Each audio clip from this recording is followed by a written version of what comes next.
Hi friends, நான் உங்களுடைய ஸ்ரீ பேசுகிறேன். மணக்க சூப்பரான ஒரு பால் கொழுக்கட்டை ரெடி பண்ணியாச்சு. இது எப்படி பண்ணுறதுன்னு பாருங்கள். இது பர்மி ஸ்டைலு சூப்பரான பால் கொழுக்கட்டை கொஞ்ச நேரத்துலேயே நம்ம ரெடி பண்ணிடலாம்.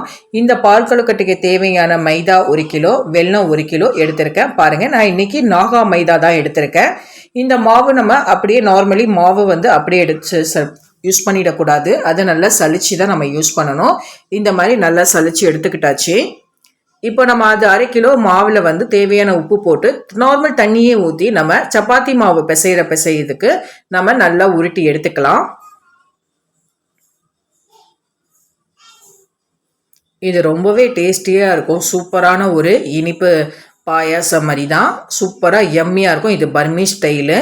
இந்த ஸ்டைல் கண்டிப்பாக ட்ரை பண்ணி பாருங்கள் வீட்டில். பாருங்கள், மாவு இந்த மாதிரி பதத்துக்கு நல்லா பண்ணி வச்சாச்சு. எண்ணெய்லாம் நம்ம ஊற்ற தேவையில்லை.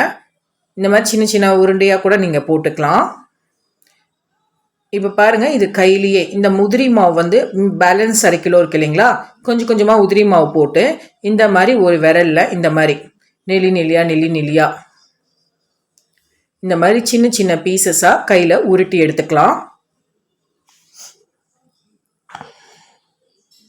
சிலர்த்தவங்க இந்த மாவு நல்லா நீட்டாக உருட்டிட்டு சின்ன சின்ன பீசஸாக கட் பண்ணிப்பாங்க, இல்லை உருண்டை ஷேப்பில் கூட போட்டுப்பாங்க. அது அவங்களுடைய விருப்பங்கள். பட் இப்போ நம்ம அம்மா இப்படி தான் பண்ணுவாங்க. இது பார்க்கவே ரொம்பவே அழகாக இருக்கும், சூப்பராக இருக்கும். சாப்பிடும் பொழுது அப்படியே தொண்டைக்குள்ளே இறங்குறதே தெரியாது, அவ்வளவு சூப்பராக இருக்கும், மெலிசாக இருக்கும். நம்ம பர்மி ஸ்டைலில் இருக்க மோலாஸ் மாதிரி தான் இருக்கும். இதுவும் அந்த ஷேப்பில் தான் அம்மா உருட்டி எடுப்பாங்க.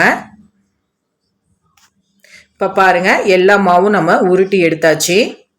எப்படி இருக்குது பாருங்கள், எல்லாமே ஒரே ஷேப்பாக சூப்பராக அம்மா தான் பண்ணுவாங்க. நமக்கு இந்த அளவுக்கு பர்ஃபெக்டாக வரும்னு சொல்ல முடியாது. ஆனால் அம்மா பண்ணுறது எப்பயுமே பர்ஃபெக்ட் தானுங்க.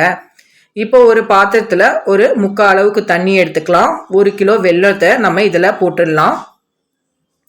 இப்போ நல்லா வேகட்டும்.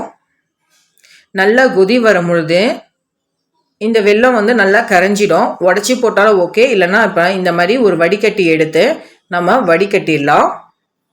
ஏன்னா இந்த வெல்லத்தில் நிறைய தூசி மண் இதெல்லாம் இருக்கும் கண்டிப்பாக. அதனால நம்ம இந்த மாதிரி வடிகட்டி எடுத்துடலாம்.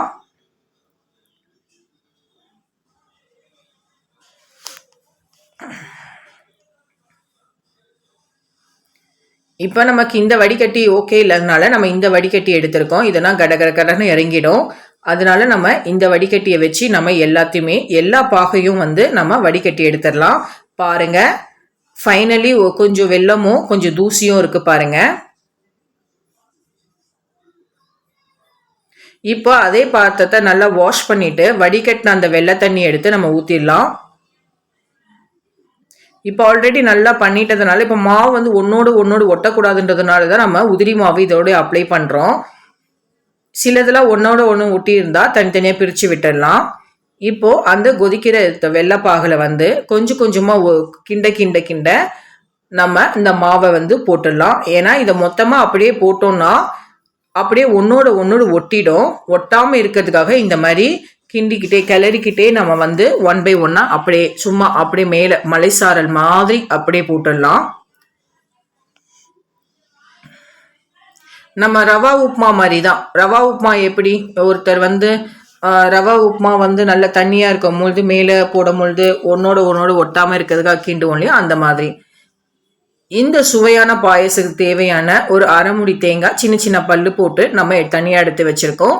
வேர்க்கடலையும் எடுத்து வச்சுருக்கோம் தனியாக ஒரு கைப்பிடி அளவு. நீங்கள் வேணும்னா பாதாம் முந்திரி கூட நீங்கள் ஆட் பண்ணிக்கலாம். இப்போ நம்ம அந்த தேங்காய் எல்லாத்தையுமே நம்ம ஒரு பாதி ஸ்டேஜ்லேயே நம்ம போட்டுடலாம். பாருங்க, தேங்காய் போட்டோன்னே வேர்க்கடலையும் ஒரு கைப்பிடி அளவுக்கு நம்ம போட்டுடலாம். நல்லா தோல் உரிச்சு தான் வச்சுருக்கோம். இது வறுத்த வேர்க்கடலை தான் நம்ம போட்டிருக்கோம். நல்லா இந்த மாதிரி கிண்டி விட்டுட்டே இருங்க. ஏன்னா கட்டி ஆகிடும். அதனால் கட்டி ஆகாமல் இருக்கிறதுக்காக கிண்டி விட்டுக்கோங்க. தேவையான அளவு சால்ட்டும் லைட்டாக போட்டுக்கோங்க. அப்போ தான் ஸ்வீட் கரெக்டான ஒரு பதத்துக்கு தூக்கலாக இருக்கும். பாருங்க சூப்பரான யம்மியான பால் கொழுக்கட்டை ரெடி ஆயிடுச்சு. இது நம்ம பர்மீஸ் ஸ்டைல்ல பால் கொழுக்கட்டை தான் நம்ம சொல்லுவோம். சூப்பரான பால் கொழுக்கட்டை ரெடி ஆயிடுச்சு.